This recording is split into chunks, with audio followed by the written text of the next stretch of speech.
वंशी विभूषितकरान् नवनीरदाभात् पीताम्बरात् अरुणबिम्बफलादरोष्ठात् पूर्णेन्दुसुन्दरमुखात् अरविन्दनेत्रात्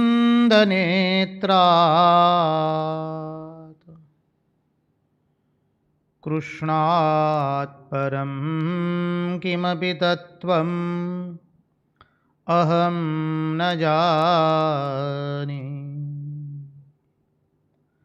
कृष्णात् परं किमपि तत्त्वम् अहं न जाने। स्वस्ति श्रीगणेशाय नमः। श्रीसरस्वत्यै नमः। श्रीगुरुभ्यो नमः। नारायणं नमस्कृत्य नरं चैव नरोत्तमं देवीं सरस्वतीं व्यास ततो जयमुदीरयेत्। नमस्ते शारदे देवी सरस्वती मतिप्रदे वसत्वं मम जिह्वाग्रे सर्वविद्याप्रदा भव।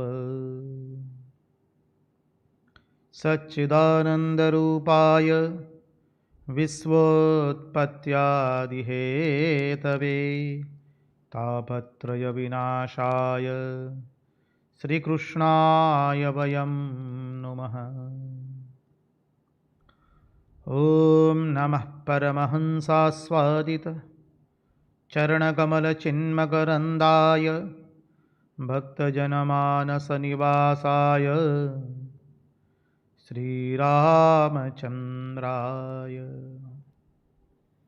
विश्वसर्गविसर्गादि नवलक्षणलक्षितं श्रीकृष्णाख्यं वरं धाम जगद्धाम नमामः। ॐ स्थापकाय च धर्मस्य सर्वधर्मस्वरूपिणे अवतारवरिष्ठाय रामकृष्णाय ते नमः। मुगं करोति वाचालं पङ्गुं लङ्घयते गिरिं यत्कृपात्महं वन्दे परमानन्दमाधवम्। कृष्ण कन्हैया की जय। भक्तवत्सल भगवान की जय। वृंदावन विहारी लाल की जय। भगवान श्री राम कृष्ण देव की जय। भागवत भगवान की जय। भागवत भक्त भगवान की जय। ओम नमो भगवते वासुदेवाय।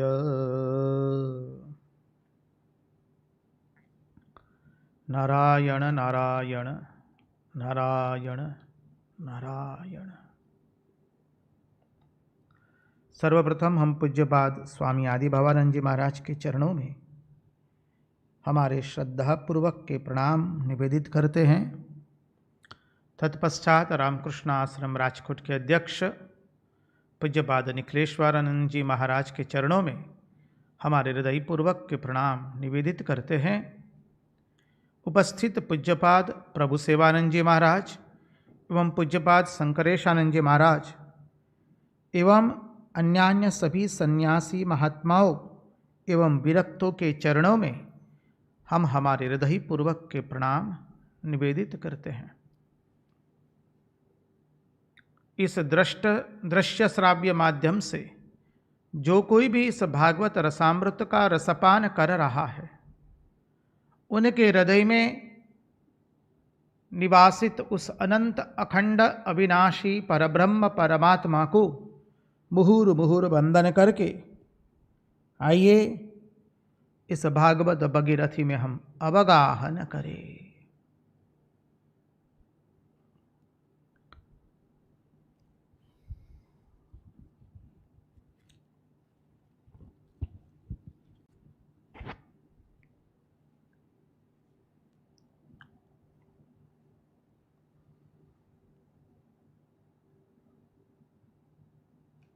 नारायण नारायण नारायण नारायण। चलिए उस ब्रज क्षेत्र के अंदर में जहाँ पर यमुना जी कल कल करके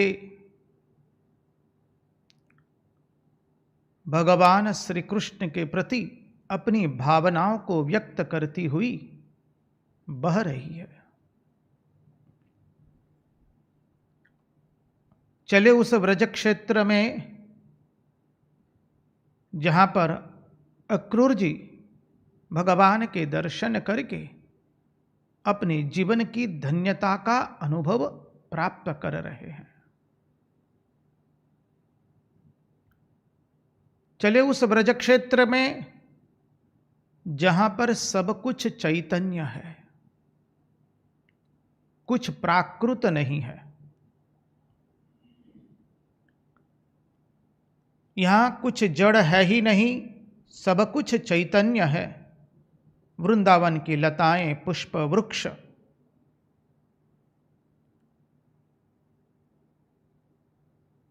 वृंदावन की चट्टानें, वृंदावन की रज, मनुष्य, पशु, पक्षी, कीट, सब कुछ जहां चिन्मय है।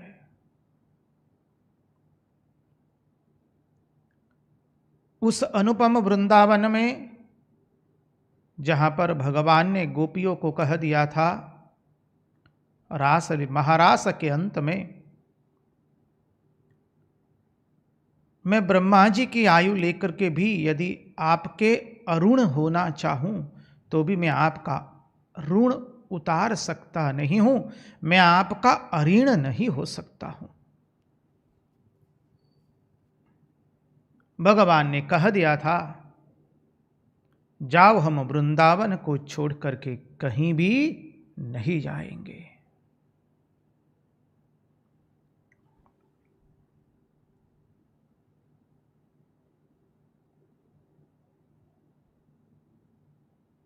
तो अक्रूर जी भगवान का दर्शन प्राप्त करके अपने जीवन की धन्यता को अनुभव कर रहे हैं।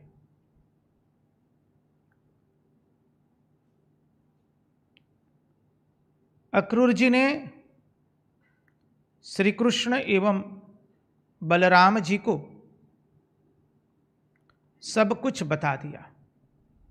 कंस का षड्यंत्र, धनुष्य यज्ञ की बात, चाणूर मुष्टिक को तैयार रखना, कुवलया पीड़ के तैयार रखना, कंस की सभी योजनाओं को अक्रूर जी ने श्री कृष्ण एवं बलभद्र जी के सामने रख दी है। सुन करके श्री कृष्ण एवं बलभद्र जी खिलखिलाट करके हंसते हैं। भगवान एवं बलभद्र जी कह रहे हैं हमें दुश्मन की सभी योजनाओं को मालूम है, हम दुश्मन की सभी योजनाओं से अवगत है और उनकी योजनाओं को विफल कर देंगे, आप निश्चिंत हो जाइए। नंद बाबा को केवल इतना ही कहा गया है कि कंस ने उसका विशेष रथ भेजा है श्री कृष्ण एवं श्री बलभद्र जी को लाने के लिए। धनुष यज्ञ हो रहा है। नंद बाबा अत्यंत सरल है। देखिए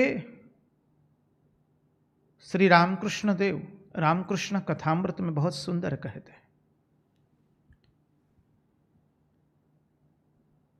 क्या कहते हैं? पिछले जन्म की अनेक साधनाओं के परिणाम स्वरूप मनुष्य के मन में सरलता आती है। सरलता कोई सामान्य वस्तु नहीं है। आप सब लोगों का अनुभव भी होगा। आप लोगों ने अपने नयनों से देखा भी होगा, मनुष्य चाहते हुए भी सरल बन सकता नहीं है। हम चाहते हुए भी सरल बन नहीं सकते हैं।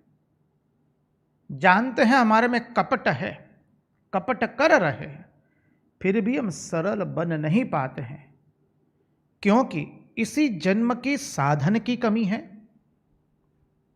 इस जन्म के सिद्धांत को ले, हमारे साधन में कमी है। साधक, उपासक, भक्त जितनी साधना करता है, गुरु प्रदत्त इष्ट मंत्र का जितना वो जाप करता है, उसके भीतर में छिपे हुए संस्कार जलते हैं और जन्म जन्मांतर के उसके जो पाप कर्म है उसको जलाता है वो। और साधक के वो पाप कर्म जितने जलते हैं, साधक उतना सरल बनता है। हमने देखा है सरल व्यक्ति को, सरल साधु को देखा है। साधु भूखा भाव का, धन का भूखा नाही, धन का भूखा जो मिले वो साधु नाही। हम आपको क्या बताएं, एक महात्मा जी थे, आश्रम था। आश्रम एक छोटा मंदिर तो होता ही है।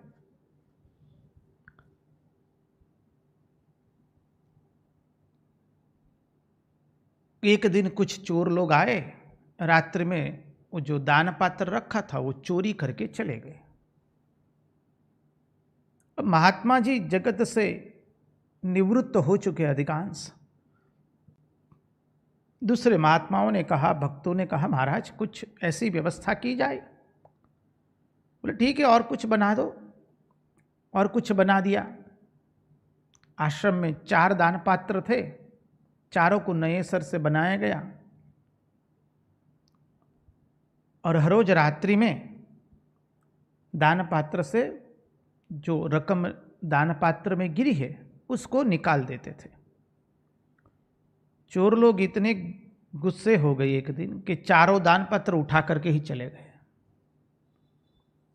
आश्रम में कोई दान पात्र नहीं रहा।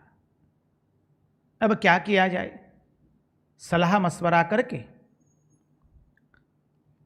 2 दान पात्र बनाए गए, दीवार के अंदर में बंद करके, जैसा आप अंग्रेजी में कहते हैं, आंग्ल भाषा में एनग्रेव्ड। दीवार के अंदर में थोड़ी दीवार को तोड़ करके रख दिया गया ताकि कोई उठा ना ले जा सके। लोहे का दान पात्र बनाया। 4 दान पात्र थे, उसकी जगह 2 बनाए। महात्मा जी मुखिया थे, आश्रम के मठ महंत थे। उनको बुलाया गया, महाराज देखिए कैसे हैं। बोले बहुत अच्छे, खुश हो गए। और एक महात्मा जी थे, महात्माओं ने कहा महाराज ये तो 2 बनाया, अभी तो 4 थे और 2 बना देते हैं। महात्मा जो थे वो क्रोधित होकर के कहते हैं, हम साधु होकर के पैसा गिनने नहीं आए यहाँ पर। आप लोग को क्या सारा दिन भगवान नाम स्मरण करना है कि पैसे गिनते रहना है? महात्मा की दृष्टि को देखिए। साधु भूखा भाव का, धन का भूखा नाही, धन का भूखा जो मिले वो साधु नाही। सरलता एक ऐसी चीज है, विवेक और सरलता। महात्मा जी को कोई भी आकर के जो समझाए वो समझ लेते थे, इतने सरल थे। जागतिक मामलों में अत्यंत सरल थे, लेकिन साधु जीवन, उसमें विवेक और वैराग्य, सतत भगवान नाम स्मरण और शास्त्र, वो उनके हथियार थे। सतत भगवान नाम स्मरण करते रहते थे।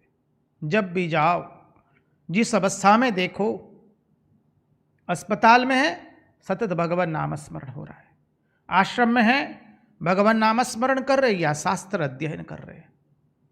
इसके अतिरिक्त और कहीं पर उनके मन को देखा गया नहीं है।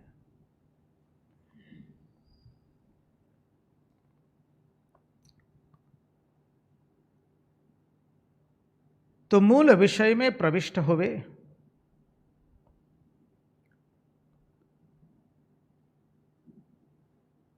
अक्रूर जी ने जब नंद बाबा को कहा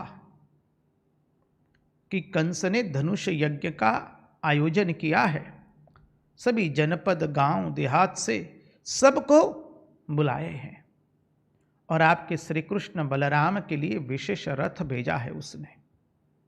नंद बाबा सरल है, इसलिए श्री कृष्ण एवं बलभद्र जी को भेजने के लिए तैयार हुए और उन्हें कंस का ये षड्यंत्र पता नहीं चलता है। कहते हैं हाँ, अभी श्री कृष्ण की आयु भी 11 वर्ष की हुई है, अब उनको दुनिया भी तो देखनी चाहिए। नंद बाबा प्रसन्न चित्त से श्री कृष्ण एवं बलभद्र जी को भेजने के लिए तैयार हुए हैं। गांव में डंडेरी पिटवा दी ब्रज में कि जो भी धनुष यज्ञ में जाना चाहे वो लोग अपने छपने छकड़े जोत करके दूध दही मक्खन लेकर के आ जाए। बस गांव में डंडेरी पिट गई। दूसरे दिन प्रातः सब लोग अपने अपने छकड़े लेकर के तैयार हो गए। अब देखिए श्रीमद् भागवत की, विशेष करके 10वें स्कंद की और उसमें भी पूर्वार्ध की, जब हम कथा प्रसंग का श्रवण करते हैं तो महात्मा लोग, विद्वान पंडित लोग कई बार भागवत के सिवा अन्यान्य ग्रंथों का भी आश्रय हम लोग लेते हैं। महात्माओं ने लिया है, विद्वानों ने लिया है, पंडितों ने लिया है। अनेक सारे ग्रंथ है, गर्ग संहिता,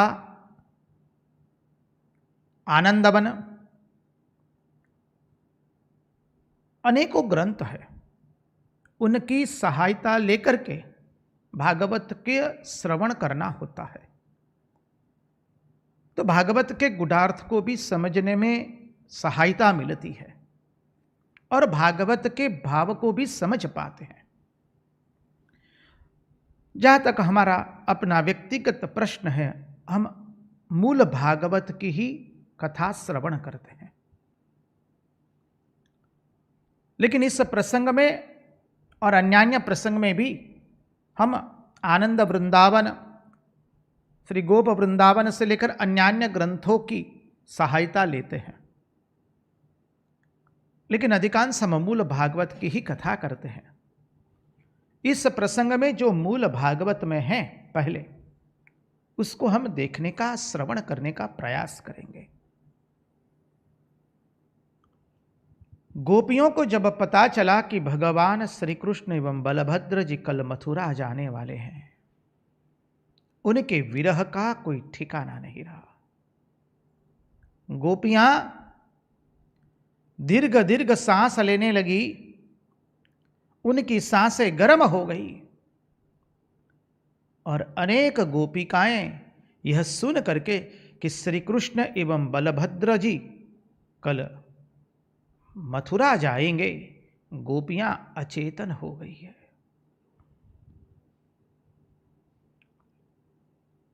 उनके शरीर का ही उनको भान नहीं रहा।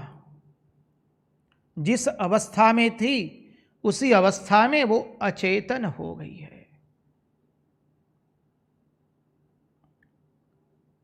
अनेक गोपियां यह सुन करके उनके नेत्रों से अश्रुओं की अजस्र धाराएं बहने लगी और हे गोविंद, हे मुरारे कह करके पुकारने लगी है।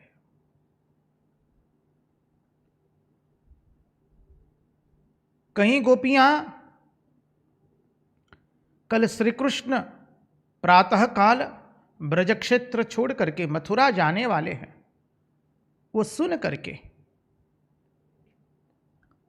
भगवान की अनेक दिव्य लीलाएं उनके मानस पटल पर एक के बाद एक आती है और वो इतना मग्न हो चुकी है, जो ब्रह्मात्मैक्य की अनुभूति होती है, आचार्यों का कहना है, पंडितों का कहना है, वो तो गोपियों के सामने कुछ भी नहीं है। गोपियां खुली आंख से श्री कृष्णमय बन चुकी है वहां।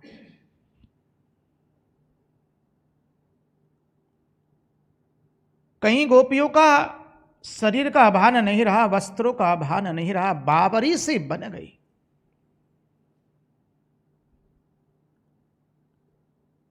दौड़े दौड़े द्रुत वेग से नंद बाबा के आंगन में आती है और श्री कृष्ण विरह की वेदना का अनुभव करती है। अपने हृदय से श्री कृष्ण विरह की वेदना को वो प्रकट करती है।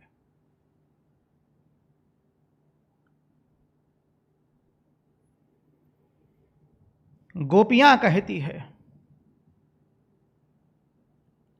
अरे ब्रह्मा जी, तुम्हारे में तनिक भी दया माया नहीं है। तुम इन जीवों को अरस परस मिला देते हो।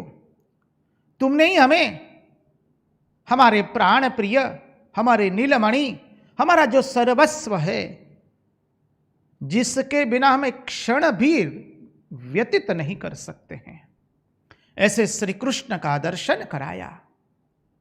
अरे अभी तो हमारी प्रीत ही हुई थी और तुम हमको उनसे अलग कर रहे हो। अरे ब्रह्मा जी, तुम्हारे में कोई दया माया कतई नहीं है।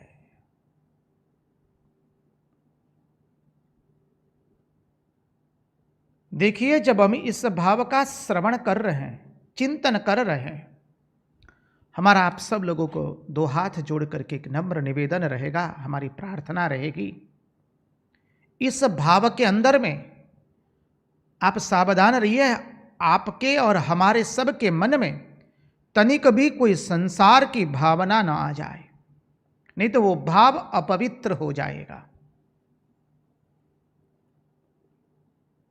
हमें अन्यथा रूप से न ले तो हमारा एक करबद्ध एक निवेदन रहेगा। अधिकांश माताओं को ये श्री कृष्ण विरह के प्रसंग में अपनी संतानों के साथ जो विरह होता है उसकी याद आती है। कृपा करके इस गोपियों को जो विरह की वेदना हो रही है, उसमें कोई संसार के भाव को प्रकट न किया जाए, कोई संसार के भाव का स्मरण न किया जाए। भाव को अक्षरशः शुद्ध विशुद्ध प्रेम को समझने का प्रयास कीजिए। ये विशुद्ध प्रेम की लीला है।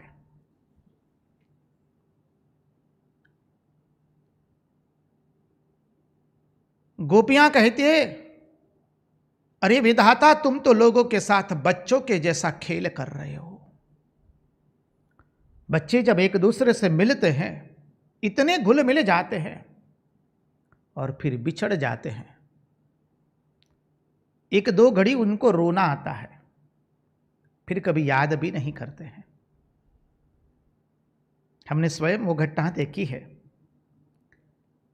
हम एक बार रेल मार्ग से मुसाफरी कर रहे थे। दो छोटे बच्चे एक दूसरे से ऐसे घुल मिल गए, एक का गंतव्य स्थान आया, माता पिता उसे, अभिभावक उसे लेकर के नीचे उतरे। बच्चे ने जो रोना शुरू किया है, रोना शुरू किया, आक्रांत, कोई भी पाषाण व्यक्ति का हृदय तब द्रवित हो जाता है, छोटे बच्चे का क्रंदन देख करके। दूसरा बच्चा भी रो रहा है। जैसे थोड़ी देर ट्रेन चली, बस 5 मिनट के बाद वो बच्चा सब भूल गया है जैसा। तो गोपियां कहती है, ओ विधाता, तुम तो लोगों के साथ बच्चे की तरह खेलने का व्यवहार कर रहे हो। पहले हमको मुकुंद के श्री मुखारविंद का दर्शन कराया। आहा, क्या सुंदर मुखारविंद है। वंशी विभूषित करान नवनीर दावात पीतांबरात अरुणबिंब फलादरोष्ठात पूर्णेन्दु सुंदर मुखात अरविंद नेत्रात। इसका सुंदर दर्शन करवाया। बरहा पीड़म नटवर बपू कर्णयो कर्णिकारम बिभ्रद्वास कनक कपिसम वै जयंतीम च माला रंध्रावेणु रदर सुदया पूरयन गोप वृंदय। ऐसा सुंदर तुमने हमको दर्शन करवाया श्री कृष्ण का। उनके मुखारविंद का दर्शन किया। अरे उनके अधरों पर जो रूप माधुरी है, उनकी सुंदर जो रूप माधुरी है, वेणु माधुरी है, लीला माधुरी है, उसका दर्शन करवाया। और अभी तो हम तृप्त भी नहीं हुए और तुम हमको उनसे अलग कर रहे हो। अरे विधाता, हम जानती है तुम ही अक्रूर बन करके आए हो। यह अक्रूर बन कोई दूसरा नहीं है, तुम ही अक्रूर बन करके आज श्री कृष्ण को हमसे अलग करने के लिए आए हो। और कैसे? गोपियां क्या सुंदर कहती है। गोपियां कहती है, अरे जैसे कोई असाधु साधु का नाम लेकर के साधु का वेश धारण करके कृत्य करता है। अरे ओ विधाता, तुम उसी तरह से आज हमारे साथ क्रूर बन करके आए हो और नाम तुमने धारण कर लिया है अक्रूर। क्या सुंदर लिखा है भगवान वेदव्यास ने स्तुति करते हुए।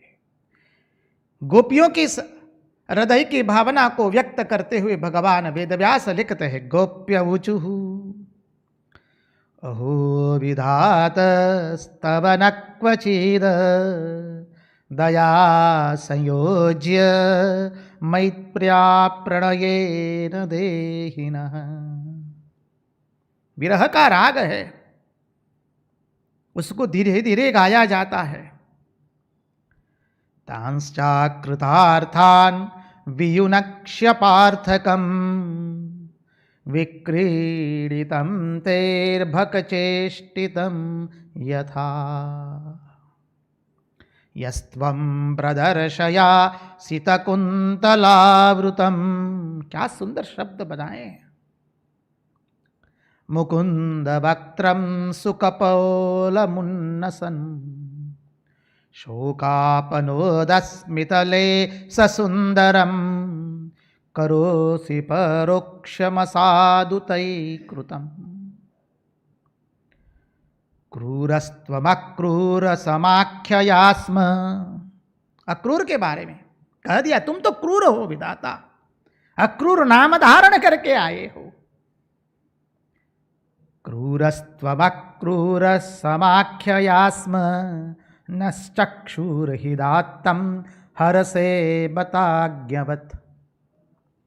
येनैकदेशे खिलसर्गसौष्ठवम् त्वदीयमद्राक्ष्म वयं मधुद्विषः। विधाता, तुम बड़े क्रूर हो, तुम ही अक्रूर का नाम धारण करके आए हो। अरे विधाता, तुमने हमको आंखें दी। अरे हमको आंखें किस लिए दी थी? हम नित्य नूतन हमारे प्राण प्रिय, हमारा जो सर्वस्व है, उस श्री कृष्ण का सुंदर दर्शन करते रहे। एक आंखों का, नेत्रों का फल उसी में है कि वो अत्र तत्र सर्वत्र श्री कृष्ण दर्शन करे। अरे विधाता, तुमने हमको आंखें दी, अब उस आंखों को तुम हर रहे हो। गोपियों की उलाहना देखिए, गोपियों का प्रेम देखिए, हृदय का प्रेम शब्द बन करके अभिव्यक्त हो रहा है। यहां पर यही सिद्धांत है जो सिद्धांत हमने गोपी गीत में देखा था। जब सरोवर जल से लबालब भर जाता है तब उस जल को थोड़ा बह देने दिया जाता है। यदि जल को बहने दिया नहीं जाए तो सरोवर टूट जाता है। उसी तरह से आज श्री कृष्ण के विरह में गोपियों का जो हृदय समूह सरोवर है वो अश्रुओं से इतना भर गया है, अब उसे थोड़ा बहने नहीं दिया जाएगा तो उस सरोवर के बांध को तोड़ देगा। गोपियां कहती है, अरे जिन आंखों से हमने श्री कृष्ण को देखा, उनके मधुर स्वरूप को देखा, अरे उनके घुंघराले केश, उनके अलकावली, उनके कमल से नेत्र, उनके मुखारविंद पर सुंदर सी सहास्य वदन उनका मधुर मधुर हास्य, अरे उनके कटाक्षपूर्ण नेत्र जब हम देखते हैं और उन कटाक्षपूर्ण नेत्र से जब वो अब हमारी ओर देखते हैं, हम अपना सर्वस्व खो बैठती है। विधाता हम श्री कृष्ण के एक एक अंग के अंदर में जगत का श्रेष्ठ सौंदर्य देखा है। हमने श्री कृष्ण के एक श्री अंग के अंदर में हमने जगत का श्रेष्ठ सौंदर्य देखा है। उनके शरीर के एक अंश में हमने जगत का श्रेष्ठ सौंदर्य देखा है। उन्हीं को तुम आज हरण कर रहे हो। गोपियों की विरह वेदना को देखिए। गोपियों से रहा नहीं गया। पहले ब्रह्मा जी को खरी खोटी सुना दी, विधाता को खरी खोटी सुना दी। अब ये तो प्रेम की लीला है ना, जहां पर प्रेमी पर आरोप किया जाता है। अब गोपियां कहती ये कृष्ण भी कैसा है, देखो ना, उसके लिए हमने सर्वस्व का त्याग किया, घर छोड़ा, द्वार छोड़ा, पति छोड़े, चारों पुरुषार्थ छोड़ दिए, क्या नहीं छोड़ा, और आज वही हमको छोड़ करके जा रहा है। गोपियां उलाहना देते देते श्री कृष्ण की ओर अब उलाहना देती है। गोपियां कहती है, देखिए श्लोक की आवृत्ति करेंगे, अद्भुत श्लोक है। सुखम प्रभाता रजनीयमाशिषः स्त्या बभूवुः पुरयोषितां ध्रुवम् या संप्रविष्टस्य मुखं व्रजस्पतेः पास्यन्त्यमांगोत्कलितस्मितवासवम्। भागवत की भाषा समाधि की भाषा है, कोई जागतिक भाषा नहीं है। ये श्री कृष्ण कैसे हैं जिनके लिए हमने सर्वस्व का त्याग किया, वो आज हमको छोड़ करके जा रहे हैं। अब गोपिकाएं कहती है, अरे धन्य है मथुरा की नारियां, आज उनके प्रातः काल में जीवन का सर्वश्रेष्ठ आनंद का अनुभव उनको होगा। मथुरा की स्त्रियों की प्रातः वेला आज सफल होगी। जब हमारे श्याम सुंदर के दर्शन करेंगे मथुरा वासी, मथुरा नगर के लोग, जब हमारे श्याम सुंदर के दर्शन करेंगे, उनकी प्रेम भरी चितवन देख करके, हमारा श्याम सुंदर को तो जो कोई देखता है वो उसके मन का हरण कर लेता है। हमारे श्याम सुंदर के दर्शन प्राप्त करके आज मथुरा वासी धन्य हो जाएंगे। अरे मथुरा की नारियां आज हमारे श्याम सुंदर का दर्शन करके, हमारे श्याम सुंदर की चितवन को देख करके धन्य हो जाएगी। आज उनकी प्रातः वेला जो है वो सफल हो गई। हमारे श्याम सुंदर को तो मथुरा की नारियां जो है वो बोलने में अत्यंत चपल है। अपनी चपल वाणी से हमारे श्याम सुंदर को वो अपनी बना लेंगे।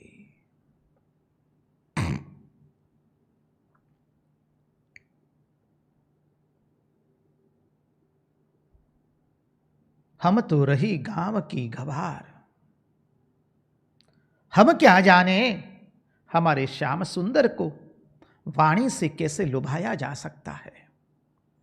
जब मथुरा नगरी की नारियां हमारे श्याम सुंदर से मोहित हो जाएगी और जब वो अपनी वाणी से हमारे श्याम सुंदर को अपनी ओर आकृष्ट कर लेगी, तो क्या श्याम सुंदर हमारी ओर फिर देखेंगे? हम तो व्रज के गांव की गवार जो ठहरी, हम तो गिरिजन हैं। अरे हमारा तो कोई एक जगह मुकाम भी स्थित नहीं होता है। आज यहां है तो कल दूसरी जगह चले जाते हैं। हम तो गिरिजन लोग हैं। गोपियां अब स्वयं को उलाहना देती है, समझिए। अरे गोपियां अब अक्रूर को कह रही है, यह अक्रूर हमें कोई आश्वासन दिए बिना ही हमारे प्राण प्रिय श्री कृष्ण को हमसे अलग कर रहे हैं। हमें कोई आश्वासन दिए बिना ही ये अक्रूर आज क्रूर बन करके हमारे श्याम सुंदर को हमसे अलग कर रहे हैं। उनका हृदय भी कितना कठोर है। यह अक्रूर तो गलती से नाम दिया है। अक्रूर तुम अक्रूर नहीं हो, तुम क्रूर हो।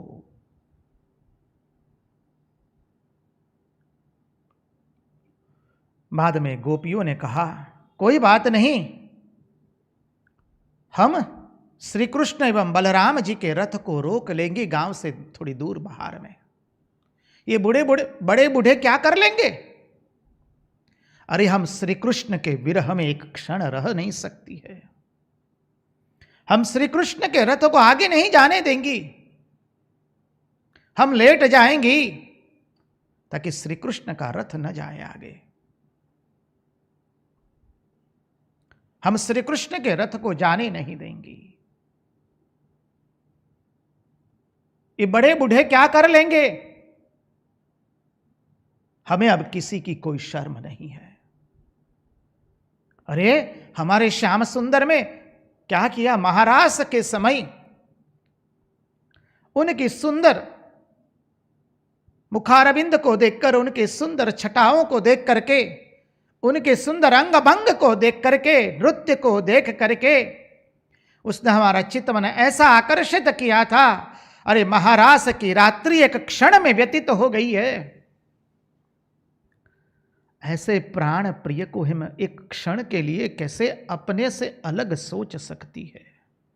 कतई नहीं सोच सकती है। हम उनके बिना हमारा समय कैसे व्यतीत करेंगे? प्रतिदिन हमारे श्याम सुंदर जब बछड़ों को लेकर, गायों को लेकर वन में जाते, क्या सुंदर छटा है हमारे श्याम सुंदर की। मस्तिष्क पर सुंदर मयूर पिच्छ धारण किया है। हमारे श्याम सुंदर का वक्षस्थल विशाल है।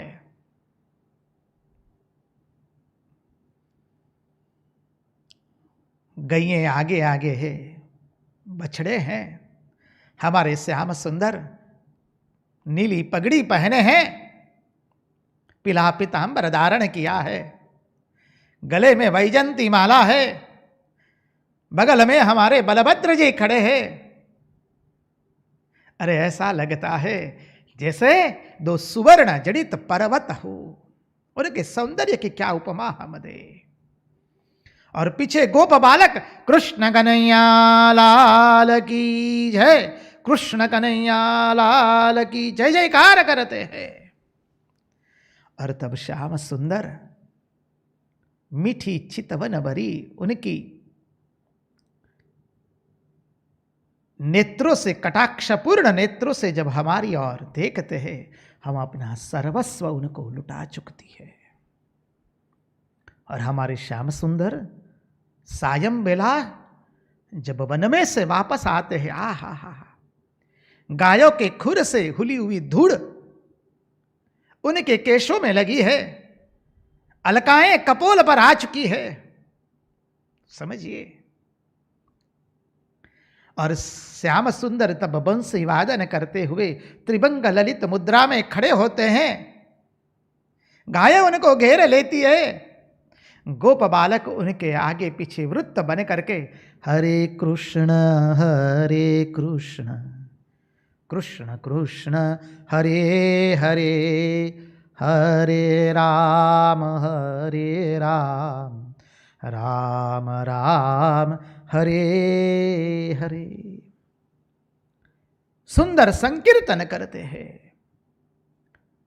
और हमारे प्राण तब ठंडक प्राप्त करते हैं, हमारे प्राण शीतल होते हैं।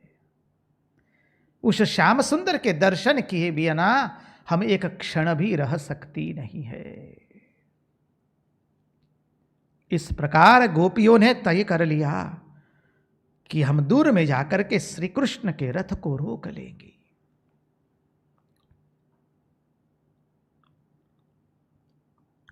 दूसरे दिन प्रातः सारी रात्रि गोपियां नंद बाबा के आंगन में इसी तरह से भगवान की अनेक लीलाओं के चिंतन करते करते अपने हृदय की व्यथा को अभिव्यक्त करती हुई एक दूसरे से मिल करके हे गोविंद, हे दामोदर, हे माधवेति उसका स्मरण कर रही है। अनेक गोपिकाएं अचेतन हो गई है, अनेक गोपिकाएं आंख खुली होकर के उनकी आंखें स्तब्ध हो गई है, आंखों में से अश्रुधाराएं अविरत बह रही है।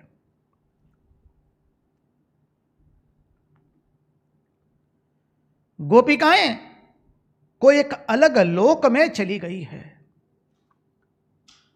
कहीं को समाधि लग गई है, कहीं को विरह की वेदना इतनी असह्य हो चुकी है, ऐसा लगता है जैसे अभी प्राण चले जाएंगे। प्रातः काल हुआ,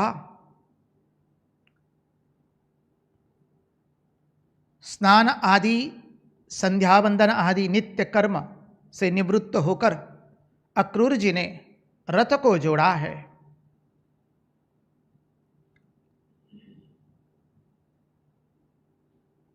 और श्री कृष्ण का श्रृंगार यशोदा मैया करती है। यहां पर अनेक महात्माओं ने भिन्न भिन्न गर्ग संहिता से लेकर अनेक संहिताओं, अनेक ग्रंथों का आधार लेकर इस प्रसंग को थोड़ा और अधिक करुण रस प्रदान किया है। उस करुण रस में अधिक हम प्रविष्ट नहीं होंगे, लेकिन हां, कथा तो वह होती है जहां हास्य रस भी होता है, प्रेम रस भी होता है, करुण रस भी होता है, जहां वेदांत का तत्व ज्ञान भी होता है, जहां ज्ञान, विवेक और वैराग्य सब होता है। कथा तो उसी को कहते हैं। जहां केवल एक रस हो, केवल वेदांत हो, वो कथा नहीं होती है। तो थोड़ी बहुत दृष्टि से वो देखने का प्रयास करें हम। यशोदा मैया को पता चला है कि हमारा श्याम सुंदर कल चला जाएगा। मैया से रहा नहीं गया। मैया ने नंद बाबा को कह दिया, आपने ऐसे सोच ही कैसे लिया कि मैं मेरे श्री कृष्ण को, मेरे कन्हैया को, मेरे लाला को, मेरे नीलमणि को मैं छोड़ दूंगी। मैं उसे अपने से अलग कर सकती नहीं हूं। मैं ऐसा एक दिन भी कल्पना नहीं कर सकती हूं कि उस दिन श्री कृष्ण मेरे पास नहीं है। ये नहीं होगा। आप चले जाइए, लेकिन श्री कृष्ण को मैं नहीं जाने दूंगी। मैया की आंखों में से अश्रुधारा बहती है। नंद बाबा समझाते हैं श्री कृष्ण अब 11 वर्ष का हो गया, उसे अब बाह्य जगत का भान होना चाहिए। आप समझिए, कंस बड़ा पापी है, नहीं भेजेंगे तो अर्थ का अनर्थ होकर न जाने क्या आपत्ति लाएगा।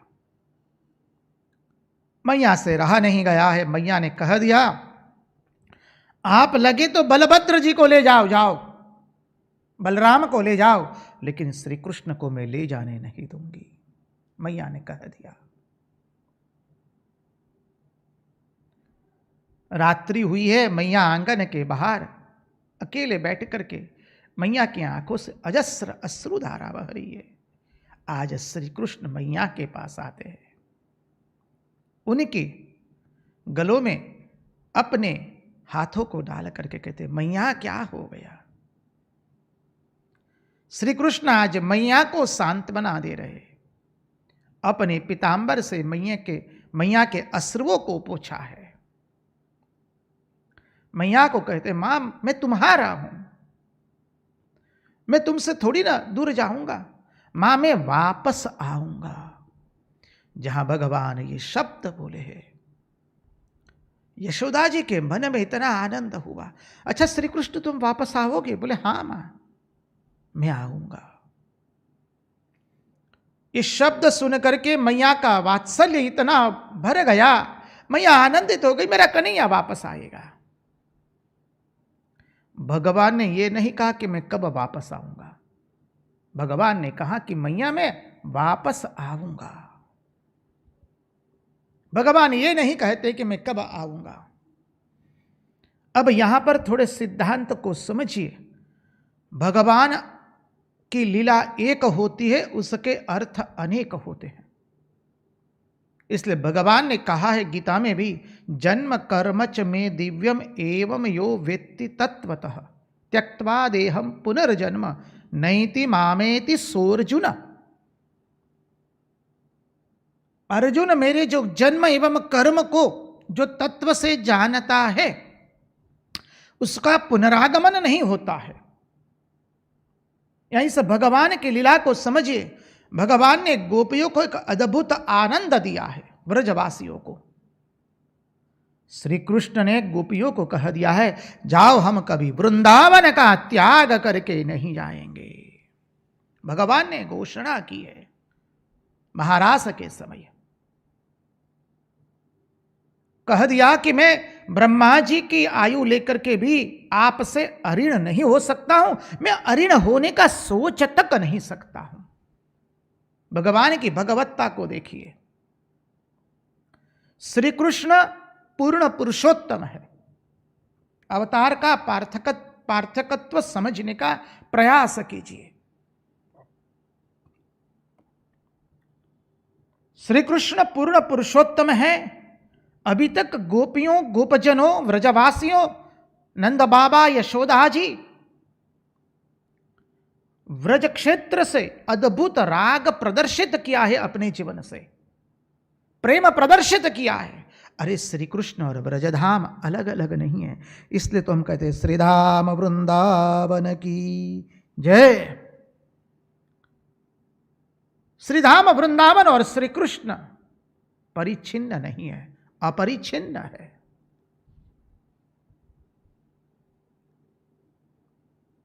भगवान ने राग प्रदर्शित किया, अब भगवान विराग प्रदर्शित करते हैं। समझिए, श्री कृष्ण पूर्ण पुरुषोत्तम है। उसकी प्रत्येक लीला में देखिए,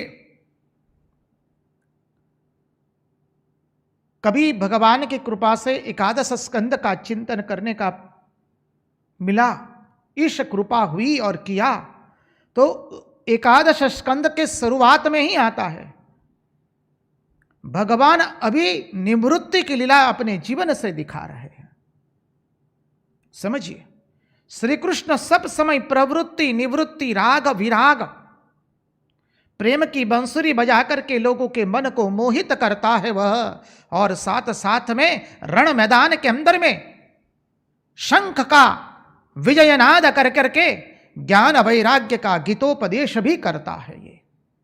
इसलिए श्री कृष्ण केवल योगेश्वर नहीं है। हमने देखा है श्री कृष्ण कौन है? योगेश्वरेश्वर। योगेश्वर नहीं है कतई, रासलीला में इसलिए श्री कृष्ण का नामाभिधान हुआ है योगेश्वरेश्वर। वो गांडीव की ललकार करता है, सुदर्शन चक्र को घुमाता है, तो साथ साथ में अपने प्रेम भरी चितवन से लोगों के मन को भी हरण कर लेता है।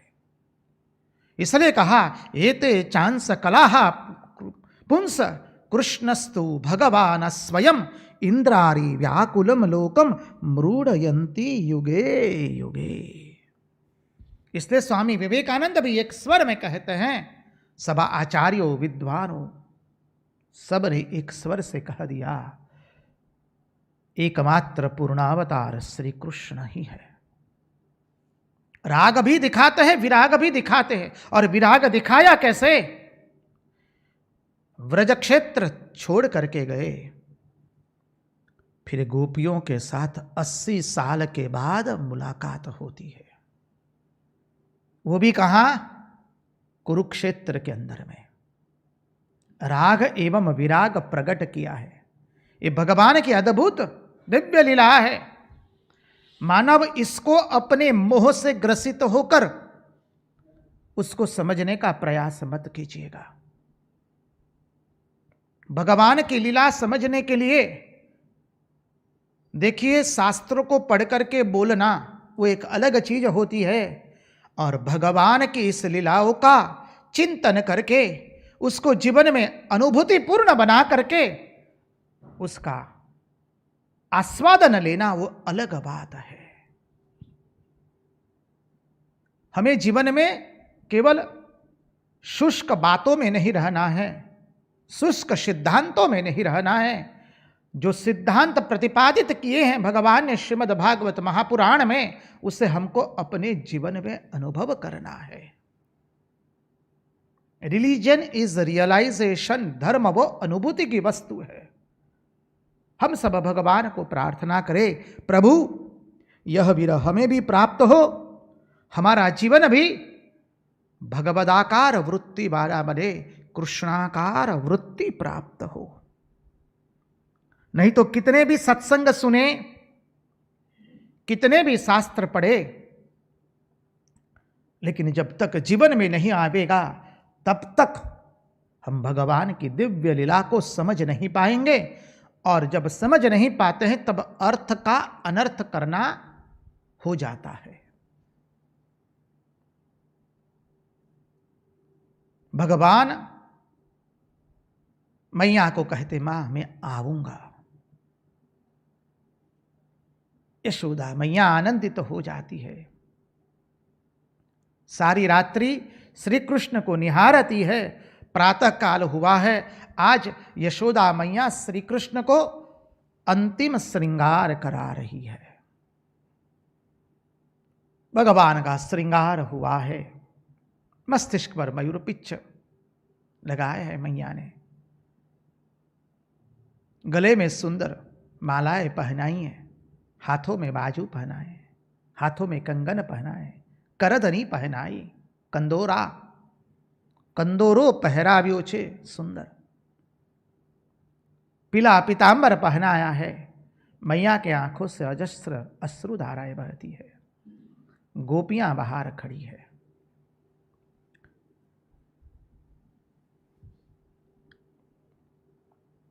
कहीं गोपियां अचेतन हो गई है। श्रीमती राशेश्वरी व्रजेश्वरी श्रीमती राधा जी का आगमन हुआ है। मुखमंडल अत्यंत तेजोमय है, सीधा सादा श्रृंगार है। बोलो राधा रानी की जय। राजे रासेश्वरी व्रजेश्वरी श्रीमती रासेश्वरी की जय।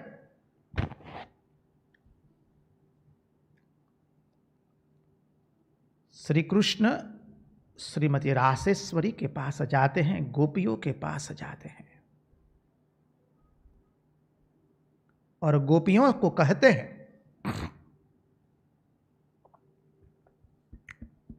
ये प्रसंग मूल भागवत में नहीं, हम आपको पहले भी बता चुके हैं, इसका पुनरुक्ति करते हैं हम। महात्मा लोगों ने इस प्रसंग को लिया है और जिन महात्माओं के चरणों में बैठ करके, जिनके वांगमय शरीर के चरणारविंद में बैठ करके हम भागवत का स्तवन श्रवण करते हैं, उन्होंने लिया है, इसलिए हम इसको आपके सामने अवश्य प्रस्तुत करेंगे। हमारे आचार्य ने लिया है, इसलिए हम इसको अवश्य लेंगे।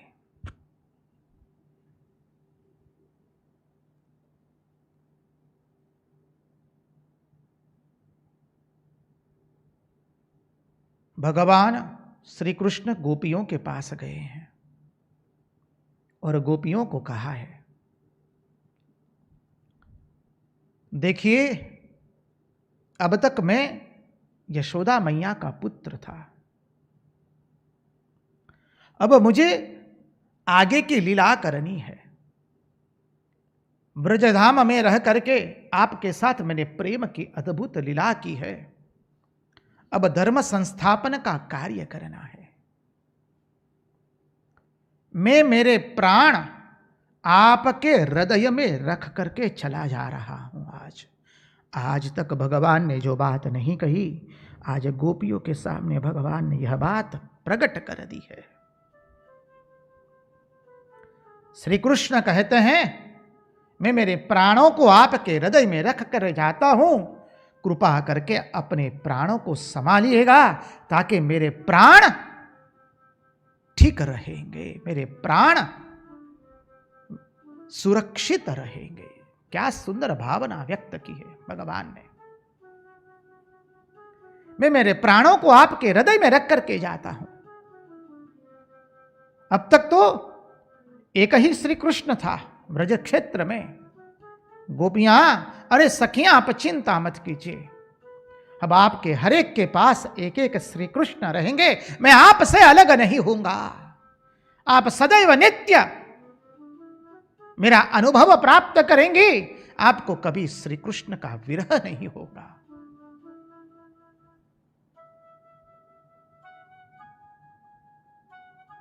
अब तक तो गोपियां एक ही कृष्ण था, अब आप सबके पास में एक एक स्वरूप के रूप में विराजित रहूंगा।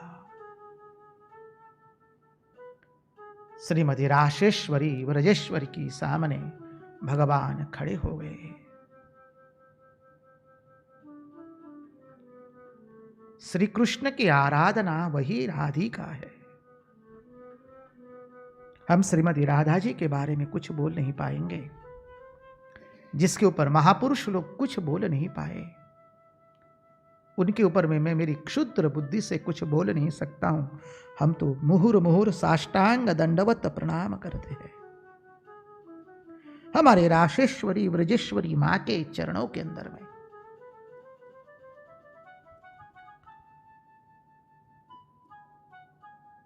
श्रीमती राशेश्वरी व्रजेश्वरी वो श्री कृष्ण से अलग नहीं है। हमारी राशेश्वरी राधा रानी जी ने कह दिया है कि मैं प्रियतमा और वो प्रियतम, मैं भोग्य और वो भोक्ता,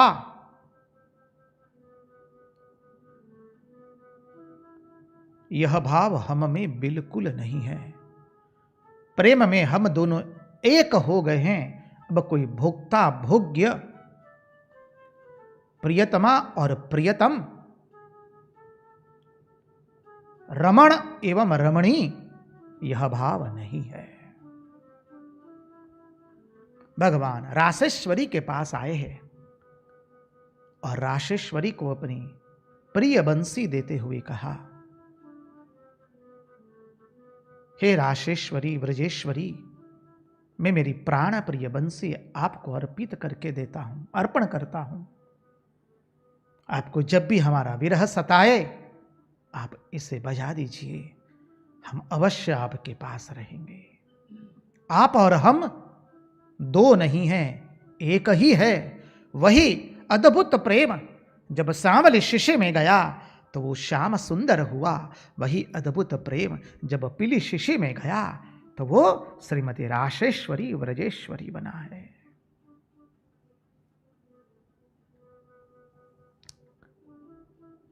भगवान ने गोपियों को सांत्वना दी है, राशेश्वरी व्रजेश्वरी को सांत्वना दी है।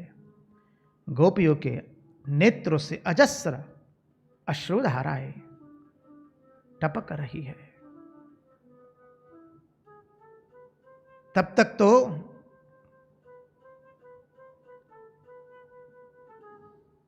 गोप बालकों ने कह दिया, अरे कन्हैया जल्दी करो जल्दी करो।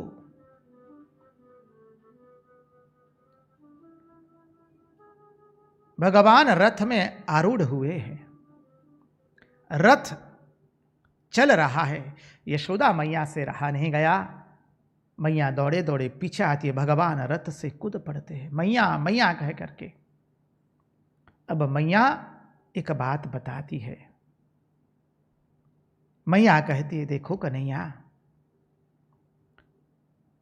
एक बात बतानी है।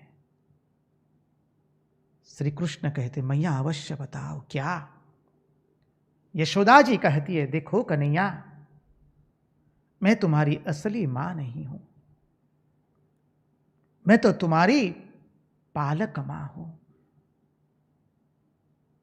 यह बात कहते कहते श्री कृष्ण के आंखों में अश्रु भर आए और कहते, मां जगत कुछ भी मुझे कहेंगे, मैं जगत के सामने कहूंगा मैं नंद नंदन यशोदा नंदन श्री कृष्ण हूं। कृष्ण कन्हैया लाल की जय। मैया तुम ऐसा कतई मत सोचो, मैं तुम्हारा ही हूं। भगवान मैया के अश्रुओं को पूछते हैं। इसके बाद मैया ने कहा, बेटा और एक बात है। श्री कृष्ण मंद मंद मुस्कुराते हुए कहते, मैया कहो तो सही। मैया कहते, बेटा बचपन में मैंने तुझे उखल से बांधा था, इस बात को तुम भूल जाना, इसका विस्मरण कर देना। श्री कृष्ण कहते, मैया तुम कैसी बात करती हो, मैं सब कुछ भूल जा सकता हूं, लेकिन तुमने मुझे उखल के साथ बांधा था वो मैं भूल सकता नहीं हूं, क्योंकि मां तुम्हारे प्रेम ने मुझे सदा के लिए बांध लिया है। कृष्ण कन्हैया लाल की जय। भगवान कहते, मां मैं तुम्हारे प्रेम से सदा काल के लिए बंध चुका हूं। मैया जगत में और कोई ये कार्य नहीं कर पाया है। रामावतार में भगवान ने सेतु का निर्माण किया, जीव और शिव के बीच के सेतु का निर्माण किया है। एक एक अवतार की विशिष्टता हमें देखनी होगी। जीव और शिव के बीच में भगवान ने रामावतार में वो सेतु का निर्माण किया, अन्य अवतार ने वो कार्य नहीं किया है। कृष्णावतार की विशिष्टता देख लीजिए, श्री कृष्ण बध गए, कोई अवतार बधा नहीं है। भगवान कहते हैं, जब भक्त मुझे अपने प्रेम से बांध लेते हैं तो मैं भक्त के हाथों बध जाता हूं। अहम भक्त पराधीन ही अस्वतंत्र इव द्विज, साधु भीर ग्रस्त हृदयो भक्तिर भक्त जन प्रिय। सुंदर प्रसंग है। हम महाराज से विनती करेंगे, एक छोटा सा भजन गा लीजिए, तत्पश्चात अद्भुत लीला आ रही है उसमें प्रवेश करेंगे।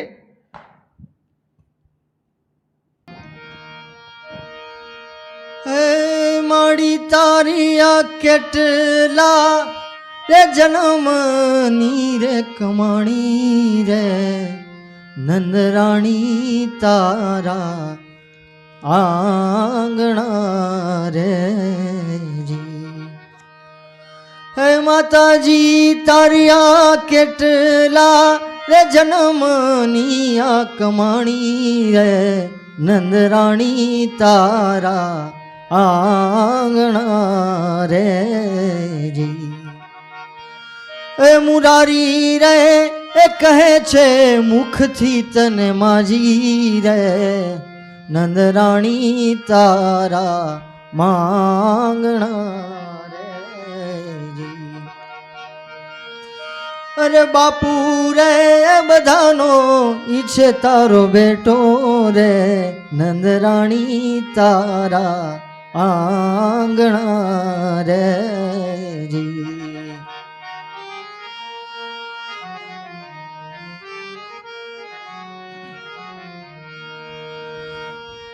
उभेली रे अजाणी नारी लक्ष्मी लोभाणी, उभेली अजाणी नारी लक्ष्मी लोभाणी,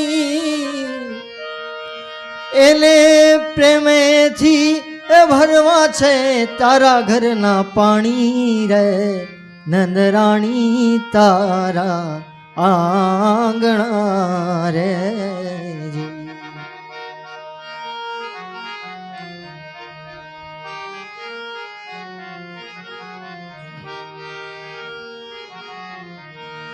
જેના રે મોહ બંધનમાં છે દુનિયા વિટાણી, જેના મોહ બંધનમાં દુનિયા વિટાણી, એની દેહુ રે તારી દોરડીએ બંધાણી રે, નંદરાણી તારા આંગણા હો જી.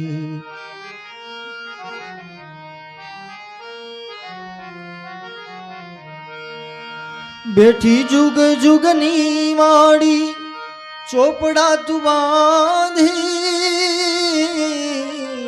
બેઠી જુગ જુગની માં તું ચોપડા ને બાંધી, તારી પતિ ગઈ રે બધી આજ ઉઘરાણી રે, નંદરાણી તારા આંગણા રે જી.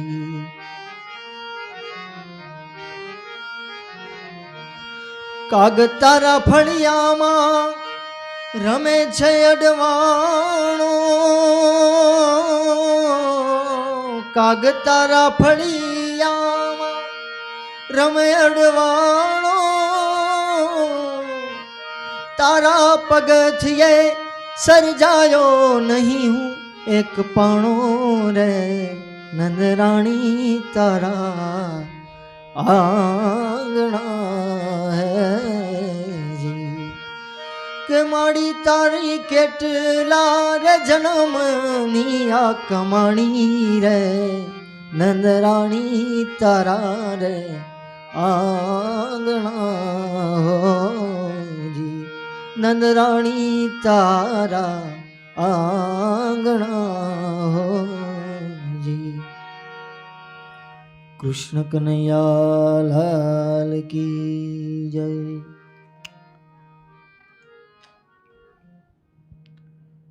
कृष्ण कन्हैया लाल की जय. यशोदा जी ने श्री कृष्ण को अंतिम बार जैसे पूरे स्नेह से देखा है और भगवान ने कह दिया, मैया मैं तो कभी ये नहीं भूलूंगा कि तुम्हारे प्रेम ने मुझे बांध लिया था. देखिए, इस प्रसंग के साथ थोड़ी चर्चा कर ले श्री रामकृष्ण देव के अद्भुत जीवन से. मां यशोदा जी श्री कृष्ण के सामने एक बहुत सुंदर शब्द कहती है. कहती है मां यशोदा क्या कहती है? मैया कहती है, मेरा लाला, मेरा प्राण प्रिय, मेरा श्री कृष्ण, इतना याद रखना कभी मैंने तुझे मेरे सुख के लिए तुम्हें प्रेम नहीं किया है. मेरे सुख के लिए मैंने तुमको तनिक भी प्रेम नहीं किया है. ये विशुद्ध प्रेम है और वह प्रेम अत्यंत उच्च कक्षा का है. यही प्रेम के बारे में वर्णना करते हुए स्वामी विवेकानंद श्री रामकृष्ण देव के बारे में कहते हैं, अन्यथा रूप से मत लीजिए, शब्द को और भाव को समझने का प्रयास कीजिए. स्वामी विवेकानंद कहते हैं, अरे हमारे माता पिता ने हमको क्या प्रेम किया है, श्री रामकृष्ण देव ने जो प्रेम किया है उसके सामने जगत के सभी प्रेम अत्यंत तुच्छ हो जाते हैं. समझिए, क्योंकि वो विशुद्ध प्रेम है, जहां पर संतान से कुछ भविष्य में भी लेने की कोई अपेक्षा तक नहीं है. वो विशुद्ध प्रेम जो माँ ने कहा, यशोदा मैया ने कह दिया, बेटा मैंने कभी, मेरे लिए तुमको मैंने कभी प्रेम नहीं किया है, मेरे सुख के लिए मैंने तुमको कभी प्रेम नहीं किया है। हमने इसकी बहुत विशद चर्चा की है गोपी गीत के प्रसंग में। प्रेम जो हो वो अग्नि कुंड के गुलाब का पुष्प है, समझिए।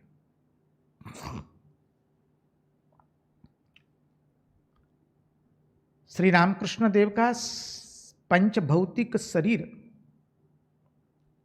जब इस जगत में नहीं रहा, मां शारदा देवी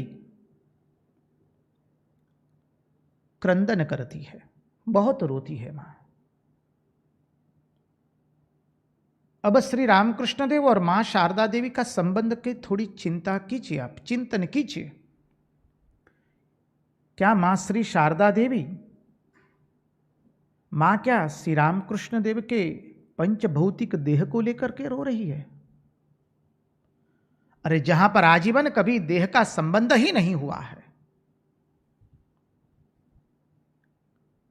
मां शारदा देवी क्यों फिर इतना रो रही है? अनेकों प्रसंग आए मां के जीवन में। जब श्री रामकृष्ण देव गंभीर अंतिम बीमारी से ग्रस्त थे, मां शारदा देवी तारकेश्वर जाती है, वहां अनशन पर बैठती है और शिवजी स्वयं आकर के मां को दर्शन देते हुए मटकों को तोड़ रहे हैं। मां को ज्ञात हुआ, मां पुनः लौटती है और श्री रामकृष्ण देव कहते हैं, देख लिया ना, अब वही मां शारदा श्री रामकृष्ण देव के तिरोधान के पश्चात क्यों इतना रो रही है? वो प्रेम की अभिव्यक्ति, जो गोपियों के प्रेम की अभिव्यक्ति यहां पर प्रकट हुई है, वही प्रेम की अभिव्यक्ति वहां प्रकट हुई है। यदि श्री रामकृष्ण देव ने कितनी बार कहा अपने अंतरंग शिष्यों के सामने, जो राम थे, जो कृष्ण थे, वो इस बार रामकृष्ण के रूप में आए हैं। राजा छद्मवेश में नगर भ्रमण करने को निकला है।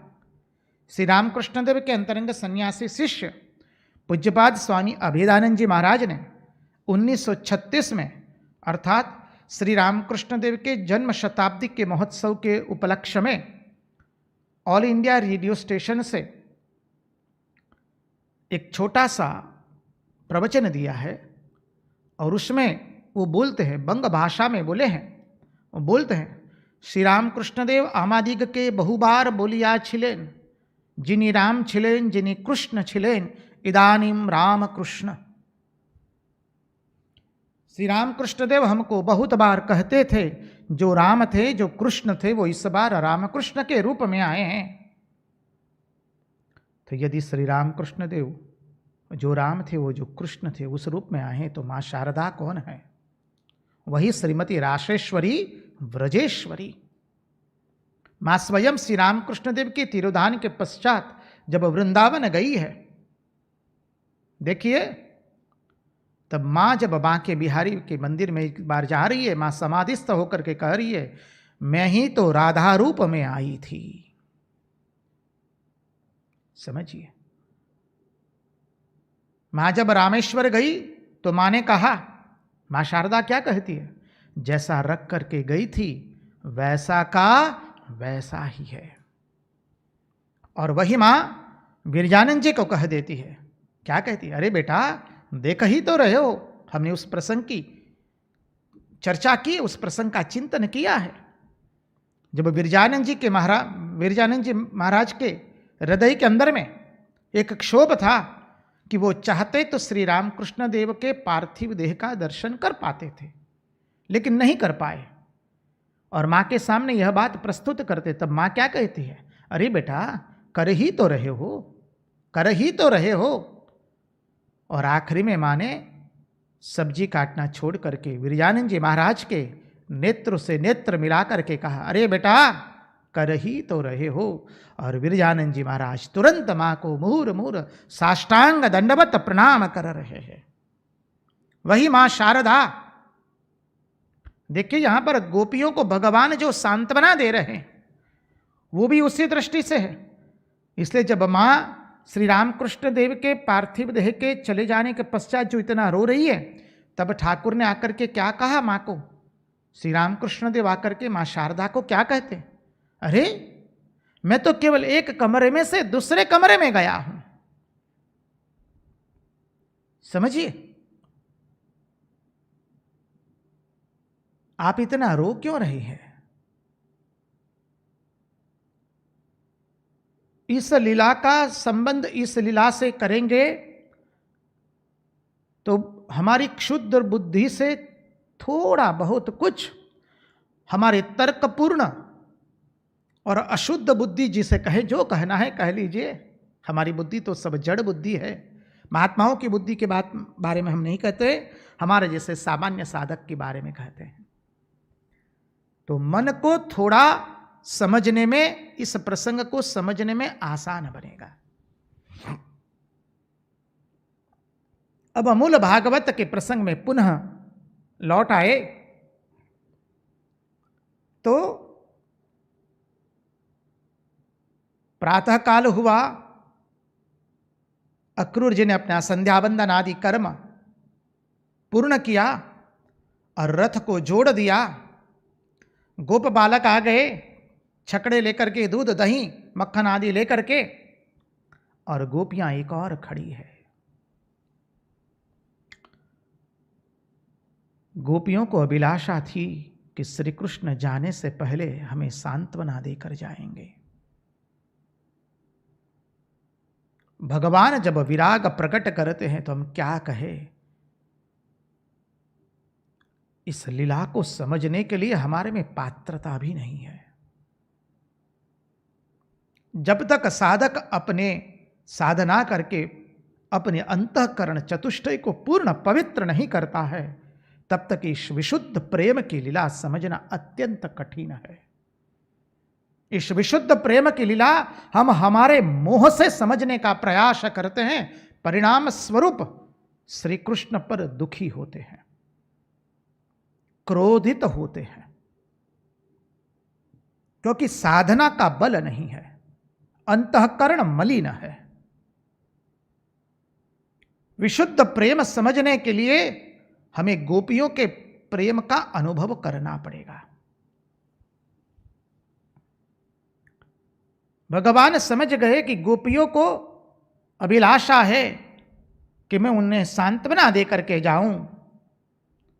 भगवान ने एक दूत के माध्यम से संदेश भेजा है, और भागवतकार लिखते हैं, बहुत सुंदर लिखते हैं, सांत्वयामास सप्रेमैराया यस्य, सांतयामास सप्रेमैरायास्य इति दौत्यकैहि।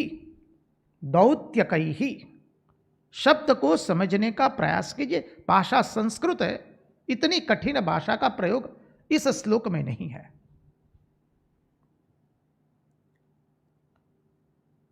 संधि विच्छेद करके अर्थ को समझने का प्रयास करे तो भगवान कहते हैं आयास्य। आयास्य क्या अर्थ होता है? मैं आऊंगा। और दूसरा अर्थ प्रकट करते हैं दौत्यकैहि आयास्ये, मैं मेरे दूत के रूप में आऊंगा। गोपियों को कहा, क्योंकि धर्माचरणी लोग श्री कृष्ण के एक भी शब्द को गलत नहीं पढ़ने देंगे। भगवान का पांव बेताल कभी नहीं होता है, ताल बेताल कभी नहीं होगा। इसलिए भगवान कहते हैं दौत्यकैहि आयास्ये, मैं दूत के रूप में आपके पास आऊंगा। अर्थात कौन? उद्धव जी के रूप में मैं आपके पास आऊंगा। बोलो उद्धव जी भगवान की जय। उद्धव जी भगवान के प्रिय सखा है, जिनके बारे में भगवान श्री कृष्ण कहते, ओ उद्धव तुम मेरे सरीखे के हो। उद्धव जी का प्रसंग आएगा अभी कुछ दिनों के बाद ही, अद्भुत भ्रमर गीत आवेगा, तब हम चिंतन करने का प्रयास करेंगे। भगवान ने कह दिया दौत्य कई ही आयास्य, मैं दूत के रूप में आपके पास आऊंगा, अर्थात उद्धव जी के रूप में। और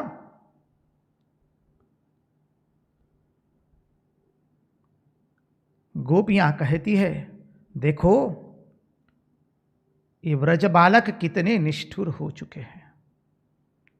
श्री कृष्ण को कह रहे हैं, ओ कृष्ण आ जाओ, जल्दी करो जल्दी करो। और भगवान रथ पर आरूढ़ हुए हैं। समझिए, गोपियों को एक आशा थी, वो आशा भी टूट चुकी है। भागवतकार लिखते हैं, ता निराशा निवृत्त तुर गोविंद विनिवर्तते। ता निराशा निवृत्त गोविंद विनिवर्तने।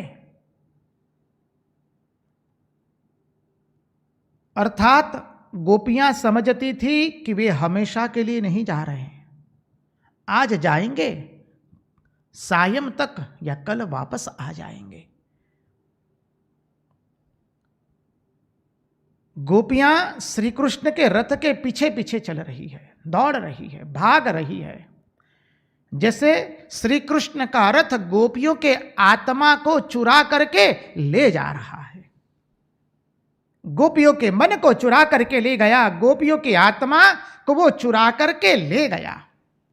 रथ की धूली दिखती रहती है, तब तक गोपियां खड़ी रहती है, मानो गोपियों की आत्मा श्री कृष्ण के रथ के साथ चली गई हो। जब रथ दिखना बंद हो गया,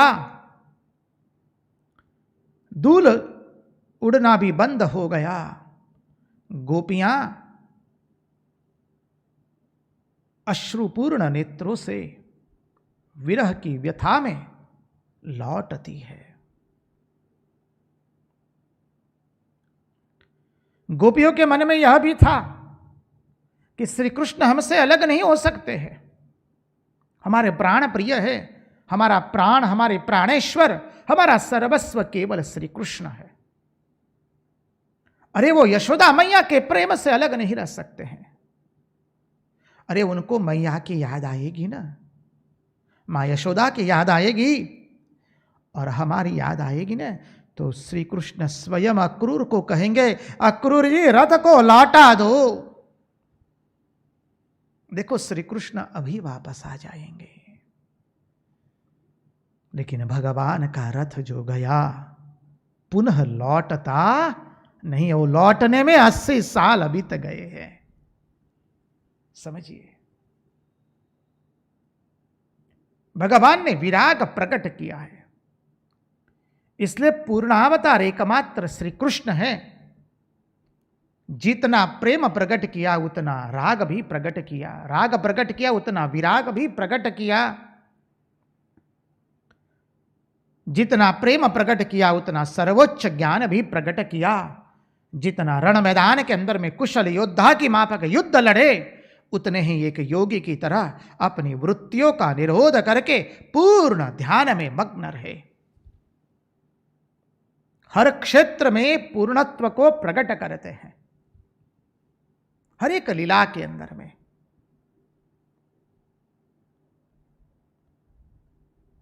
गोपियों की यह आशा भी टूट गई कि श्री कृष्ण का रथ वापस लौटेगा। एक टस देखती रहती है। हम आपको क्या बताएं, आप कभी व्रजधाम गए होंगे, नंदगांव भी गए होंगे, तो वहां पर कहते हैं श्री कृष्ण इसी रास्ते से मथुरा गमन किए थे। अब जो भी हो, भावक लीला है ये सब, समझिए। और ये जब रास्ता दिखाते हैं, हमने भक्तों को देखा है, कई भक्त रो देते हैं और कहते हैं हमें वो रास्ता नहीं देखना है जिस रास्ते से हमारे प्राण प्रिय श्री कृष्ण ने हमारे व्रजधाम का त्याग किया है, क्योंकि हमारे श्री कृष्ण कभी गए ही नहीं है। ये बात ही गलत है कि श्री कृष्ण हमारे व्रजधाम का त्याग करके गए हैं।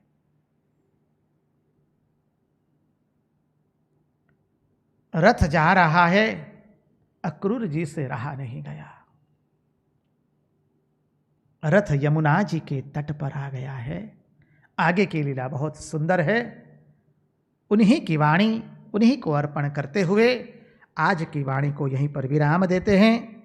कृष्ण कन्हैया लाल की जय, भक्तवत्सल भगवान की जय, वृंदावन बिहारी लाल की जय।